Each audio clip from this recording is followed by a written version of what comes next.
जय श्री कृष्ण। भगवान ने जो जीव का स्वतंत्रता दी है उसका दुरुपयोग करने के उपरांत ही उसे जन्म मृत्यु के चक्कर में बंधना पड़ता है। मनुष्य इससे छुटकारा कैसे पाए, मनुष्य इससे अपने आप को कैसे बचाए, इसका तरीका भगवान कृष्ण समझाते हैं अर्जुन को कि दूसरे को भला करना, गिरे हुए को उठाना, जो रास्ता भटक गया है उसको रास्ता दिखलाना, जो दुख पीड़ा में परेशान है उसे दुख पीड़ा को हरण करना। यानी कहने का मतलब है कि परमार्थ में अपने जीवन को लगा देना ही इस जीवन को आवागमन के चक्कर से बचाना है। भगवान कृष्ण अर्जुन को ये समझा रहे हैं कि इंसान स्वार्थ में पड़कर, लोभ में पड़कर, निंदा चुगली शिकवा शिकायत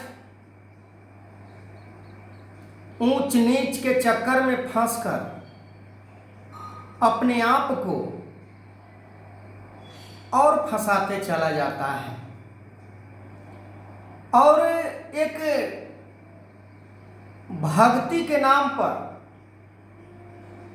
जो ढोंग करता है,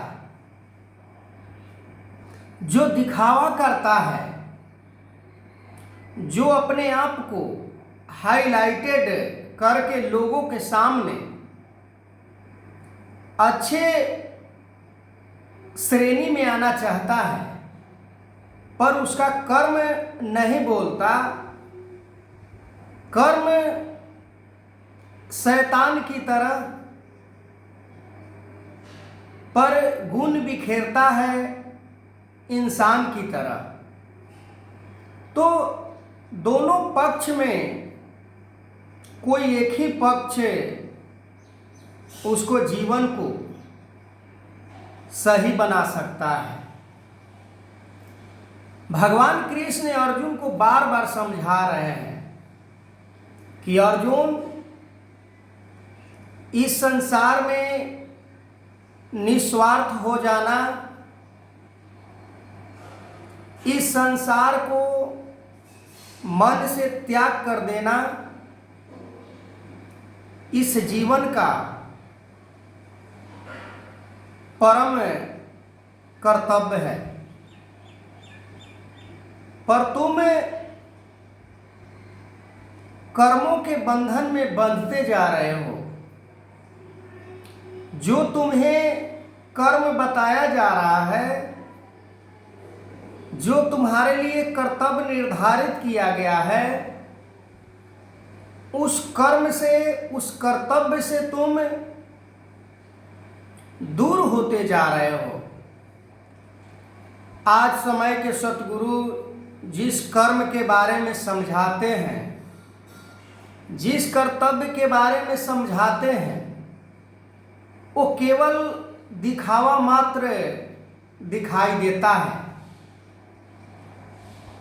धर्म के बारे में यदि कहा जाए, दया धर्म का मूल है, कहीं पर दया नहीं देखा जाता है। दया कैसा होता है, दया किस पे करनी चाहिए, ये हम डिवाइड नहीं कर पाते हैं।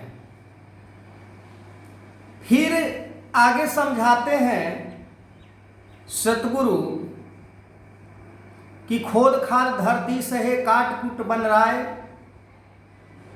कट्टू वचन सजन सहे, कहू से सहा न जाए। हमें कटु भी एक वचन सहने का कैपेसिटी नहीं होता है। हम किसी का एक बात बर्दाश्त नहीं करते हैं। हम इतने अहंकार में चूर रहते हैं, इतने मगरूर रहते हैं कि हमें कुछ दिखाई नहीं देता।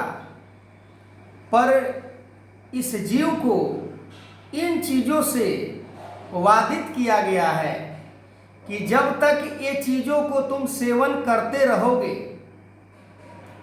इन चीज़ों को जब तक तुम जीवन में अपना कर जीवन जीते रहोगे, तब तक ये जीवन का तुम सदुपयोग कर ही नहीं सकते हो। ये जीवन सदुपयोग तब होता है जब एक दूसरे को हम भला करते हैं, हम एक दूसरे को जख्मों के ऊपर मरहम लगाने का काम करते हैं, एक दूसरे को मदद करने का काम करते हैं। निस्वार्थ कर्म के बारे में भगवान कृष्ण अर्जुन को समझाते हैं कि निस्वार्थ हो जाना ही ये जीवन का वास्तविकता है। निस्वार्थ हो जाने के बाद फिर मन के अंदर कोई इच्छा नहीं रहती, न कुछ पाने की इच्छा रहती है, न कुछ खोने की इच्छा रहती है। फिर जीवन एक सटल हो जाता है। जैसा ये परमात्मा का गुण होता है, उस गुण को धारण करने के उपरांत जीव ये संसार से बच जाता है। तो आगे मैं इस वीडियो को कंटिन्यू करूँगा। तब तक के लिए जय श्री कृष्ण।